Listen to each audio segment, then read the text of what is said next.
Yesterday we reported on FIFA 18's first major patch, which focuses on welcome changes to goalkeepers and shooting. But it didn't take long for fans to react to a couple of changes that initially went under the radar. The first is another welcome change. The in-game radar icons are once again based on the color of a team's kit. This sounds like an innocuous change, but one of the most annoying things about FIFA 18 was its radar displayed player icons in black or white only. The black and white allocation was locked to the away and home teams respectively. So if the actual kits were, say, light and dark for away and home respectively, you'd find it very difficult to quickly make sense of the radar blobs, because they'd be the opposite color type compared to the on-pitch kits. Image credit Redditor Stepanovic. But it's the second change that's divided the FIFA community and the debate is ongoing. EA has enabled the opponent indicators in online matches. Again, this sounds like an innocuous change, but it makes a big difference to how you play matches against human opponents online. Previously, you'd never know which player your opponent had selected when it came to defending. Obviously you'd know which player they had selected in possession, because they'd have the ball.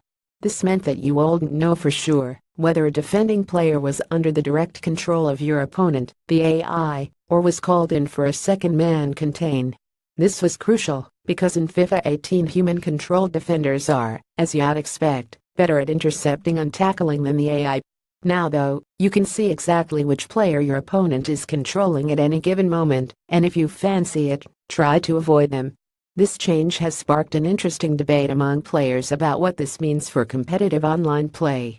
Over on the FIFA subreddit, user PS4GERDINHO90 worried it will be even easier to retain the ball if you exactly know which player is controlled by the player. It's a sentiment shared elsewhere.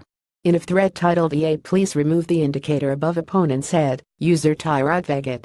TPN said the indicators really mess with the game and open the door for BS playstyles that I can easily see being exploited. Deadly Willage said the indicators make FIFA 18 minimally boring. I know he can tell what I'm doing on defense, and it's so easy to attack. I just run and pass towards whoever he doesn't have selected. They need to get rid of it. Redditor QUKCC went as far as calling the indicators like a wallach in shooter games. You now see an indicator above the player your online opponent is controlling. While the majority of the online reaction to the indicators has been negative, some have welcomed the change. Redditor PARTY4Cardi said it means no more seconjuicing if the AI is doing the work, or if it's my opponent actually having skilled. Furthermore, you can see if the opponent is just controlling midfielders and letting AI defend. I feel most people complaining are those that let AI defend and just chase back with midfield. Redditor 4LOOK4 wrote added the change forces you to manually defend instead of relying on AI tackles while pushing for an interception. I can see both ways. It's too early for me to deliver a verdict on the online player indicator, but my initial impression is it makes playing online feel a bit more like playing local multiplayer, which has always displayed gamer tags above the controlled players. This isn't necessarily a bad thing, but the meta will certainly adapt to it. Love it or hate it, the online opponent indicator looks like it's here to stay, and the debate will only get more vociferous once the patch is made available to console.